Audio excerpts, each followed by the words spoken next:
Hi everybody, this is Boogass Reviews, and today I'm going to be doing a review on McFarlane Toys DC Multiverse Beast Boy Build-A-Figure. So let's go ahead and take a look at the head sculpt. So taking a look at this head sculpt, I think McFarlane Toys did an awesome job with the sculpt on this.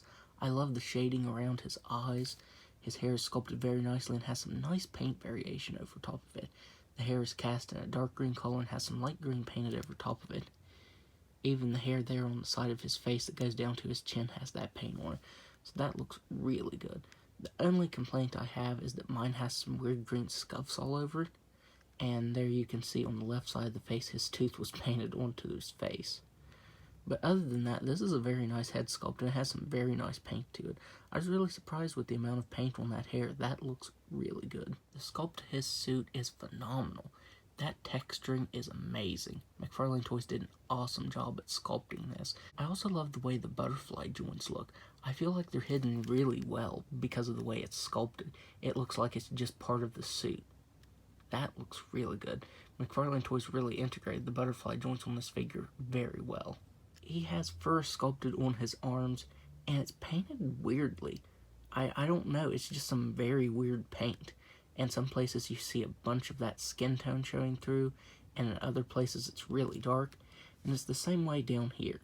You get places that are lighter and darker, and then up towards his elbow, there isn't even any paint on the fur there. So yeah, the paint on his arms could have been a lot better.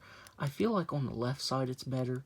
I feel like the paint is a little more consistent on this side. So yeah, it's kind of weird that this right side is painted kind of haphazardly, and the left side is painted pretty nice. You get some dark green paint for his claws. The red lines are painted over top of the black on the figure, and that looks really good. These lines came out very clean. Usually when red is painted over top of black on an action figure, you get red showing through, but it doesn't on this, and that looks really good. You get some more fur sculpted down here on his shins, and again, I feel like it could have been painted a little bit better. I feel like there's too much paint on this side, and not enough paint on this side. You also get some sculpted on top of the feet here, but it's not painted on at all. The only sort of paint detail you actually get on his feet are on his toenails. So now, let's go ahead and go over his articulation. He has a ball-jointed head that can't look up at all. He can look down all the way. He can move his head side to side. He has ball-jointed shoulders that can move out very far. He has excellent butterfly joints. Those move around very nicely. He has a swivel at the bicep that is very tough to move. He has single jointed elbows that can bend in all the way. I love these single joints. I think aesthetically they look better on figures, and they usually allow for about the same articulation as double jointed elbows. He has a swivel wrist that can move side to side, down all the way, and back all the way, but that does look a little bit funny. It's kind of weird that McFarlane still doesn't use those ball jointed wrists for the Build-A-Figures. He has a ball-jointed diaphragm and waist, and only the diaphragm moves. You can barely get him crunching forward, and he moves side to side up here, and side to side down here. Now here is where the articulation gets frustrating. He has hips that can only move out that far, and he can't kick forward at all.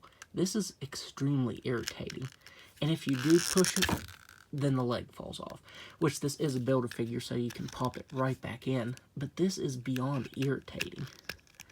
So you have to put this back in if you do that, and he can kick back just a little bit, but yeah, where he needs articulation the most, he doesn't have it. And the thigh swivel is almost non-existent. So I really don't know what McFarlane Toys was thinking when they did this, because this is honestly a really good Build-A-Figure.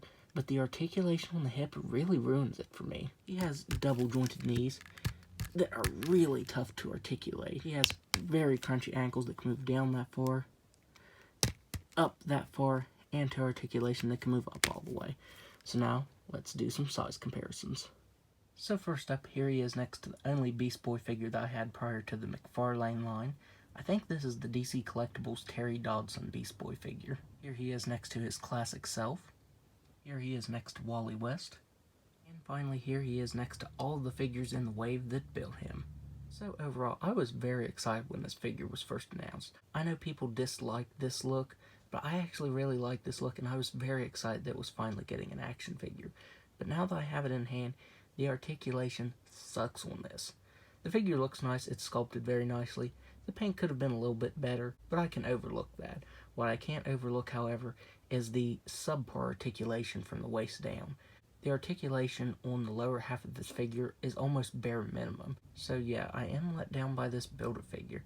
I wanted all of the figures in this wave regardless, so getting the Build-A-Figure is just a bonus. But it definitely could have been better. If he would have had better articulation in the legs, he would have been a perfect Build-A-Figure, honestly. But yeah, that's where this figure fails for me. So that's my review. If you like this review, be sure to hit the like button and subscribe to my channel. Thanks for watching.